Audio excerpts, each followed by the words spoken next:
This is Democracy Now!, democracynow.org, The War and Peace Report. I'm Amy Goodman. We begin today's show in Mexico.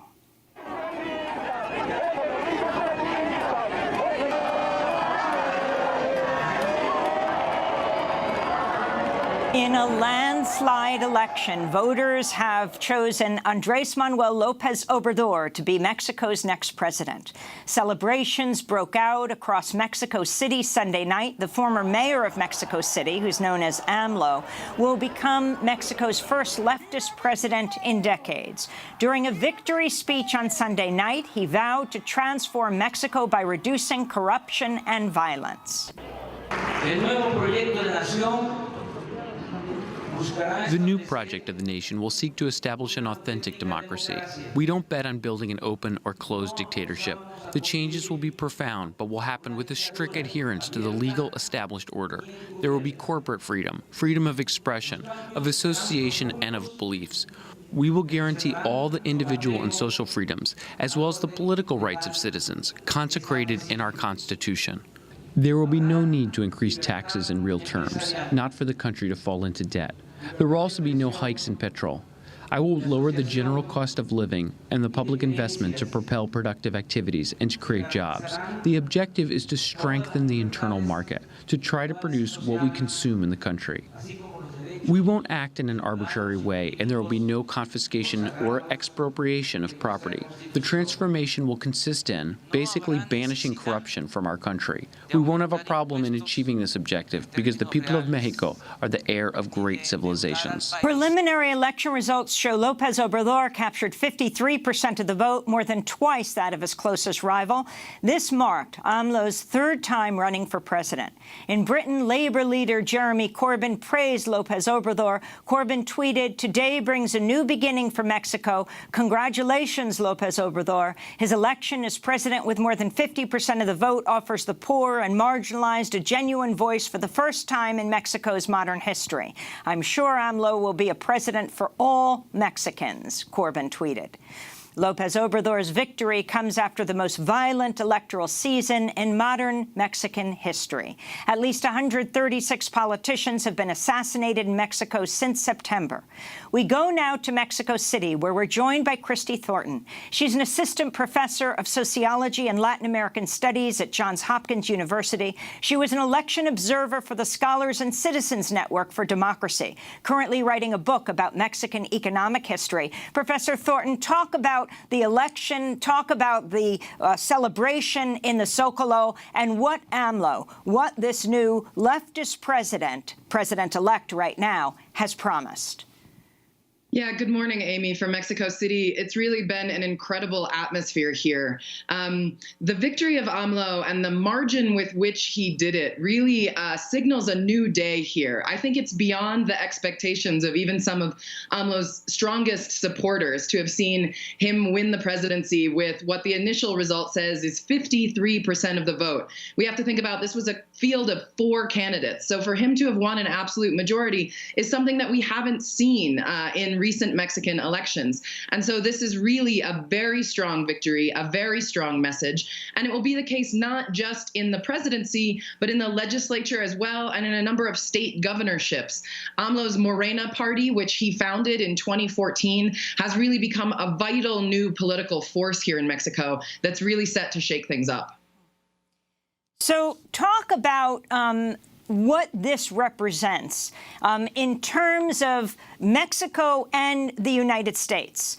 Also, President Trump tweeted his congratulations. The corporate media is often now referring to López Obrador as Mexico's Trump. It's not clear exactly why. Maybe they equate being opposed to NAFTA as being Trump. Yeah, that's right. So I think that the López Obrador's election will have a number of important implications for the United States on trade, as you said, the renegotiations of NAFTA, on security with regard to the drug war, and with regard to migration. I think all 3 of those things are things in which we can expect a serious change from this Mexican administration, and we'll have to see what the relationship is between Trump and López Obrador. You're right that a number of mainstream media outlets have made this kind of absurd comparison. And I think one of the reasons that that has happened is the kind kind of the worry from establishment politicians and mainstream media outlets about the idea of populism, and the worry about populism where they completely eviscerate the political content of that. And so if you compare Trump and López Obrador, you could say that they are both quote unquote populists, but obviously their political platforms are on completely the opposite sides of the political spectrum. So those kinds of comparisons, I think, are really bunk. López Obrador is really something more like a Bernie Sanders. And what we saw here in Mexico City last night and in Tijuana and in major cities all over Mexico, people commented to me over and over that it felt like 2008. It felt like when Obama won the elections and there was a kind of historic breaking of some precedent, right? And so we have, that seems much more like an obvious comparison, the kind of breaking open of the political system and the hope for real change. Now, obviously, that comparison leads those of us in the United States to worry about what might come next, right? And what can actually be changed. There are real structural impediments. But for now, the power of this movement indicates that Mexicans desperately want that change and are willing to fight for it. Talk about what AMLO represented, what he promised. Talk about his stand on the wall, on immigration, and on NAFTA, exactly what he's saying. Yeah, so there are a number of important areas where AMLO has said that he will change policy. With regard to NAFTA, he has kind of moderated his position over the years, but he has said that he wants the negotiations to wait until he assumes the presidency, and that members of his team will now be in the negotiating room. And so he really hopes to now become an important part of the NAFTA negotiations as they go forward. The most important thing for López Obrador on that is the protection of Mexican farmers and the Mexican agricultural sector. Obviously, the United States really protects its agricultural sector in a way that is against a quote-unquote free trade agenda. And that's been devastating for Mexican agriculture. So that's something we can expect to see López Obrador really push against. With regard to migration, he has said that he intends to move Mexico's migration focus to the northern border rather than the southern border, where it's been really at the behest of the U.S. government. So Mexico has really militarized its southern border with Guatemala as part of the larger U.S. policy against immigration, against refugees and asylees and economic migrants. And so López Obrador has said that he wants to reverse that policy, to demilitarize that border, to care for migrants here in Mexico, and to move the center for migration up here to the north, rather than militarizing in the south and really terrorizing migrants as they cross the national territory. So those are two areas in which there could be a real change in policies that affect the United States. With regard to security, he has indicated that he wants to demilitarize the quote-unquote war on drugs and organized crime that was started by Felipe Calderón in 2007, 2008. The military has been sent into the streets with horrific human rights consequences, more than 100,000 people killed, 30,000 disappeared, and those are the conservative numbers. As you said, it's been an incredibly violent year this past year in Mexico. The statistics may indicate that it's the most violent year since they started keeping statistics here in Mexico. So he has indicated that he intends to kind of back the military off of these law enforcement functions. And in your opening clip, a woman mentioned scholarships, not assassins, right? And so that becarios, not sicarios, that was a big part of his platform, that he wants young people to have educational and economic opportunities that won't drive them into the hands of the drug cartels. So it's really a sweeping change in Mexican policy that we can expect to see. And with the majorities in the House of Deputies and the Senate that he seems to have won, according to the exit polls, we can really expect to see some important changes. Let's go back to Andrés Manuel López Obrador speaking at his victory rally last night in the Zócalo, in the main square in Mexico City. We will follow three basic principles: to not lie, to not steal, and to not betray the people. Long live Mexico. Long live Mexico. So that is AMLO last night. All the major candidates have conceded. Christy Thornton, give us a thumbnail sketch of his rise to power. I mean, back when the Zapatistas rose up in the mid-90s, he was already running. That's right. So Lopez Obrador was part of a kind of left insurgency from within the PRI. As your listeners and your watchers probably know, Mexico was effectively a one-party state, and the PRI controlled all levels of government, from the federal down to the local, for most of the 20th century. Lopez Obrador was really important in the late 1980s in pushing to democratize from within the PRI.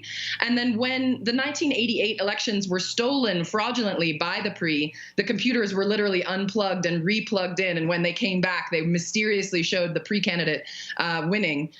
He broke off and was part of the new left party that was formed after that, called the Party for the Democratic Revolution.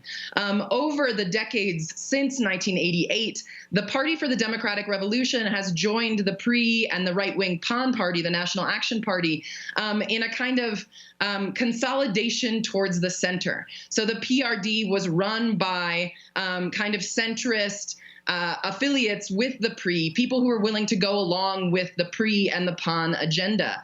And so we saw after the Ayotzinapa crisis, where those 43 students were disappeared, and we still don't know exactly what happened to them. We saw Lopez Obrador and a number of the founders of the PRI, of the PRD, split off from that party. And so after that moment was when Lopez Obrador formed his new party, Morena. He had run for the presidency in 2006. And that there was massive fraud in that election. He lost by less than half of a percentage point.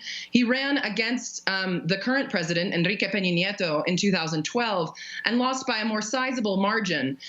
One of the things that's been really interesting here as an observer has been to see the extent to which the machine for sort of election fraud, for the buying and coercion of votes, for the kind of corralling of voters to the voting places, it was definitely in action yesterday in the elections, but it was not enough to overcome this kind of tide of support for Lopez Obrador and for his new party, Morena. So this is really an incredible victory, not just for this left candidate and his party, but really for the practice of Mexican democracy. This is really a new day for Mexican democracy, and you'll see people out in the streets celebrating this for some time to come. Professor Thornton, as we begin to wrap up, you retweeted, I'm not sure people understand just how big an impact AMLO's election has the potential to have on Central American U.S. migration patterns. A Mexican government with no interest in intercepting migrants on U.S.'s behalf? I don't know, man. Talk about that as we wrap up. Yeah, absolutely. So the militarization of the southern border has been done as part of a kind of security cooperation agreement between the United States and Mexico that stems from the beginning of the militarization of the drug war. The Merida Initiative is an initiative that has sent something like $3 billion in training and equipment and military equipment to Mexico. And they have militarized that southern border in such a way that the Mexican government has really been acting as a proxy for the U.S. government in trying to keep Central American migrants out and really terrorize them as they try to cross that border. If Lopez Obrador demilitarizes that southern border, allows migrants to cross Mexico, provides the protection for migrants that he has indicated, it will really change how migration is being handled. And that's something that the Trump administration will certainly confront going forward. Well, I want to thank you for being with us. Christy Thornton, Assistant Professor of Sociology and Latin American Studies at Johns Hopkins University, speaking to us from Mexico City. She was an election observer there for the Scholars and Citizens Network for Democracy, currently writing a book about Mexican economic history. And, of course, we'll have more on this tomorrow on Democracy Now! This is Democracy Now! When we come back, mass protests around the country will bring you some of the voices. Stay with us.